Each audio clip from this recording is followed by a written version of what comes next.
RBI ने पिछले महीने में विदेशी बैंकों के लिए भारत में संचालन की शुरुआत करने या विस्तार करने की मौजूदा नीतियों में नरमी लाने को लेकर नए नियमों का ड्राफ्ट तैयार किया था।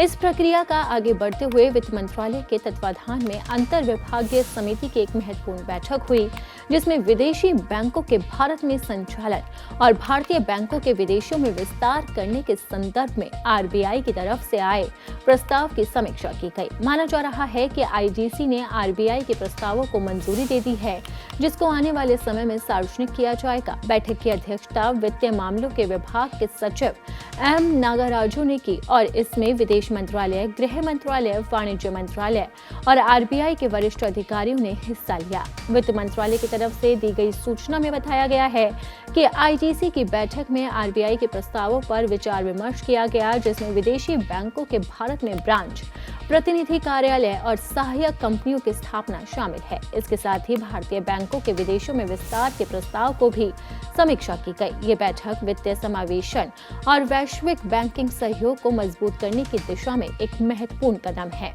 इसके अलावा विदेशी बैंकों द्वारा अपनी मौजूदा ब्रांचों को भारत के अंदर स्थानांतरित करने के अनुरोधों की भी जांच की गई।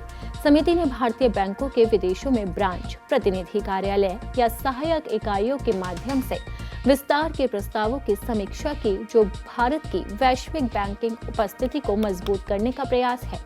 आईडीसी वित्त मंत्रालय के वित्तीय सेवा विभाग के अधीन कार्य करती है और ये विदेशी और घरेलू दोनों बैंकों के ऐसे प्रस्तावों की नोडल विभाग है। विदेशी बैंकों का संचालन राष्ट्रीय सुरक्षा से भी जुड़ा होता है, इसलिए इस बारे में गृह मंत्रालय और विदेश नीति के साथ व्यापारिक हितों का समग्र मूल्यांकन किया जाता है। कुछ लोगों को ये मानना है कि अक्टूबर 2025 में आरबीआई की तरफ से जारी ड्राफ्ट नीति कारोबारी समझौते को लेकर भारत और अमेरिका के बीच चल रही वार्ता से संबंधित है। अमेरिकी सरकार अपने वित्तीय और बैंकिंग संस्थानों को भारत में ज्यादा तेजी से विस्तार करने के पक्ष में है, जबकि इस बारे में आरबीआई और भारत सरकार फूंक कर कदम उठाते रहे हैं। भारत और अमेरिका के वाणिज्य मंत्रालयों के बीच में कारोबारी समझौते को लेकर जो बातचीत चल रही है, उसमें एक दूसरे के वित्तीय और बैंकिंग संस्थानों को ज्यादा सुविधाजनक माहौल देने का विषय भी शामिल है। आरबीआई के हालिया ड्राफ्ट में पारस्परिकता के सिद्धांत का हवाला दिया गया, यानी कि जिन देशों में भारतीय बैंकों को विस्तार का माहौल मिलेगा, उनके बैंकों को भी भारत में वैसा ही माहौल दिया जाएगा। ड्राफ्ट नीति में विदेशी बैंकों के विस्तार को सरल बनाने को लेकर भी सुझाव है, जैसे वित्तीय पात्रता मापदंड को हटाना और अनुमति प्रक्रिया को तेज करना।